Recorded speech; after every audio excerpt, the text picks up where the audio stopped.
ವಿಶ್ವಭಾರತಿ ಚಾನೆಲ್ನ ಎಲ್ಲ ವೀಕ್ಷಕರಿಗೆ ಸಬ್ಸ್ಕ್ರೈಬರ್ಸ್ಗೆ ನಮಸ್ಕಾರ. ಬೆಂಗಳೂರಿನ ಪ್ರತಿಷ್ಠಿತ ಶಿಕ್ಷಣ ಸಂಸ್ಥೆಗಳಲ್ಲಿ ರೇವಾ ಯೂನಿವರ್ಸಿಟಿಯು ಒಂದು. ಯಲಹಂಕದ ಈ ಶಿಕ್ಷಣ ಸಂಸ್ಥೆ ಉನ್ನತ ಶಿಕ್ಷಣ ಕ್ಷೇತ್ರದಲ್ಲಿ ಬೆಂಗಳೂರು ನಗರದಲ್ಲೇ ಮುಂಚೂಣಿಯಲ್ಲಿದೆ. ಇಂತಹ ರೇವಾ ವಿಶ್ವವಿದ್ಯಾಲಯದಿಂದ ಸೋಮವಾರ ಆಗಸ್ಟ್ 17ಕ್ಕೆ ಹೊಸ ಬ್ಯಾಚ್ ವಿದ್ಯಾರ್ಥಿಗಳಿಗೆ ಭವ್ಯವಾದಂತಹ ಸ್ವಾಗತ ಕೋರಲಾಯಿತು. ಇಂಜಿನಿಯರಿಂಗ್, ವಾಸ್ತುಶಿಲ್ಪ ಹಾಗೂ ಕಾನೂನು ಪ್ರೋಗ್ರಾಂಗಳ ಹೊಸ ಬ್ಯಾಚ್ ಅನ್ನು ಹೆಮ್ಮೆಯಿಂದ ಸ್ವಾಗತಿಸಲಾಯಿತು.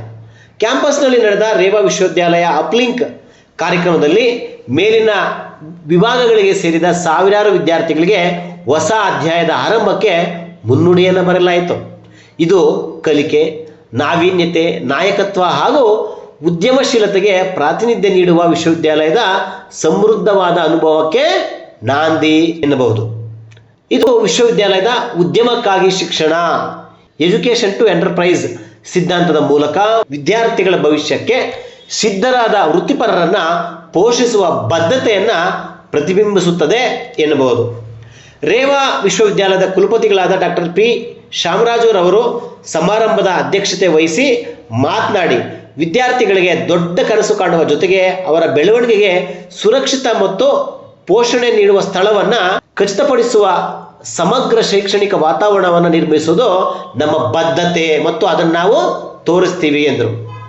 ಕಾಲಿಸ್ ಏರೋಸ್ಪೇಸ್ನ ತಂತ್ರಜ್ಞಾನ ಮತ್ತು ನಾವೀನ್ಯತೆ ನಿರ್ದೇಶಕ ಡಾಕ್ಟರ್ ಆದಿಶೇಷರ್ ಅವರು ಕಾರ್ಯಕ್ರಮದ ಮುಖ್ಯ ಅತಿಥಿಯಾಗಿ ಭಾಗವಹಿಸಿದರು. ಇದೇ ವೇಳೆ ಮಾತನಾಡಿ, ವಿದ್ಯಾರ್ಥಿಗಳ ಭವಿಷ್ಯಕ್ಕೆ ಪೋಷಕರು, ಹಾಗೆಯೇ ವಿದ್ಯಾರ್ಥಿಗಳ ಶ್ರಮ, ಹಾಗೆಯೇ ವಿದ್ಯಾಭ್ಯಾಸದ ವಾತಾವರಣ ಇದ್ದರೆ ನವ ಸಮಾಜ ನಿರ್ಮಾಣ ಎಂದರು. ಈ ಕಾರ್ಯಕ್ರಮದಲ್ಲಿ ಸಾವಿರಾರು ವಿದ್ಯಾರ್ಥಿಗಳ ಜೊತೆಗೆ ಸಾವಿರಾರು ಜನ ಪೋಷಕರು ಭಾಗವಹಿಸಿ ಕಾರ್ಯಕ್ರಮಕ್ಕೆ ಕಳೆ ಕಟ್ಟಿದರು. Various segment of the industry segments, they are all here in the board itself. The curriculum is built with the conscious inputs from the industries and the academics. ನಾವು 26-27 ಸಾಲಿನ ಟೆಕ್ನಿಕಲ್ ಪ್ರೋಗ್ರಾಮ್ಸನ್ನು ಇನಾಗ್ರೇಟ್ ಮಾಡಿದ್ವಿ. ಇವತ್ತು ಡಾಕ್ಟರ್ ಆದಿಶೇಷ ಅವರು ನಮ್ಮ ಏರೋಸ್ಪೇಸಿಂದ ಅವ್ರು ಗೆಸ್ಟಾಗಿ ಬಂದಿದ್ದಾರೆ. ಇವತ್ತು ಈ ಇನಾಗ್ರೇಷನ್ ದಿವಸ ಸುಮಾರು 2,000 ಜನ ಪೇರೆಂಟ್ಸು ಮತ್ತು 1,500-2,000 ಜನ ಮಕ್ಕಳು ಬಂದಿದ್ದಾರೆ.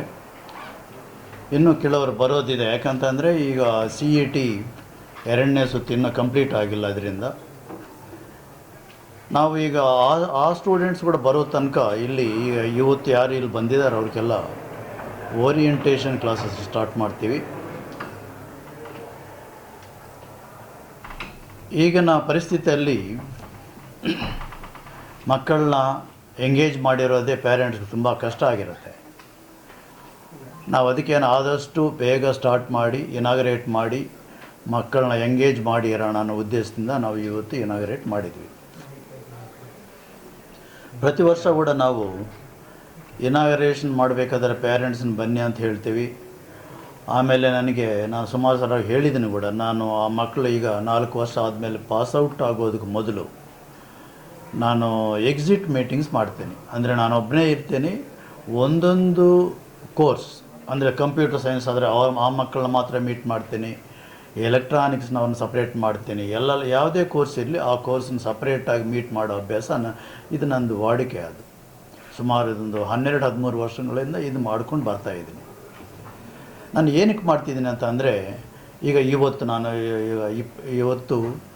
17 ಆಗಸ್ಟ್ 2026ರಲ್ಲಿ ಇನಾಗ್ರೇಟ್ ಮಾಡಿದ್ವಿ. ಈ ಮಕ್ಕಳು ಈಗ 2030 ಅಲ್ಲಿ ಪಾಸ್ಔಟ್ ಆಗ್ತಾರೆ.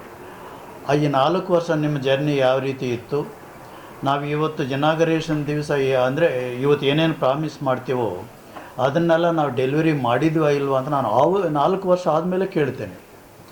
ಇದು ಏನಕ್ಕೆ ನಾನು ಈ ರೀತಿ ಪ್ರಾಕ್ಟೀಸ್ ಮಾಡ್ಕೊಂಡು ಬಂದಿದ್ದೀನಿ ಅಂತ ಅಂದರೆ, ಫಸ್ಟ್ ಹ್ಯಾಂಡ್ ಇನ್ಫಾರ್ಮೇಷನ್ ಸಿಗುತ್ತೆ.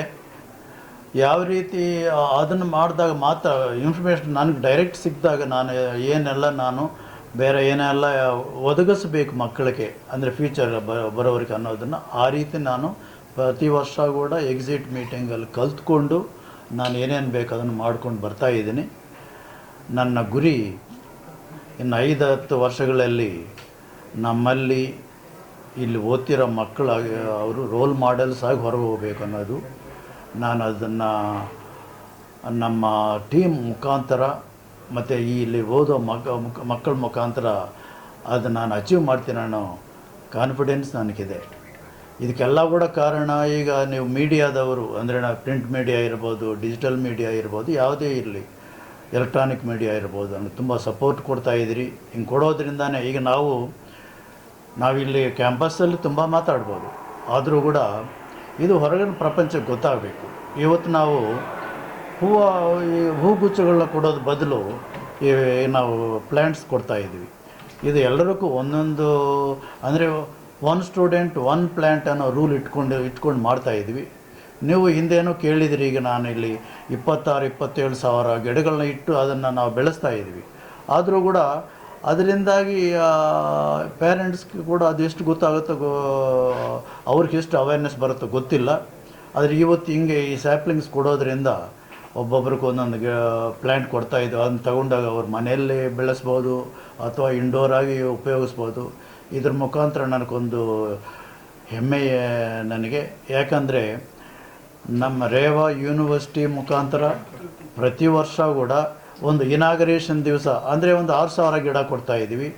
ಅದೇ ಥರ ನಾವು ಈಗ ಕಾನ್ವಿಗೇಷನ್ ದಿವಸ ಕೂಡ ಇದೇ ಕೆಲಸ ಮಾಡ್ತೀವಿ. ಅಂದರೆ ಒಂದು ವರ್ಷದಲ್ಲಿ 12,000-13,000 ಗಿಡನ ನಾವು ಮಕ್ಳಿಗೆ ಕೊಡ್ತಾಯಿದ್ವಿ.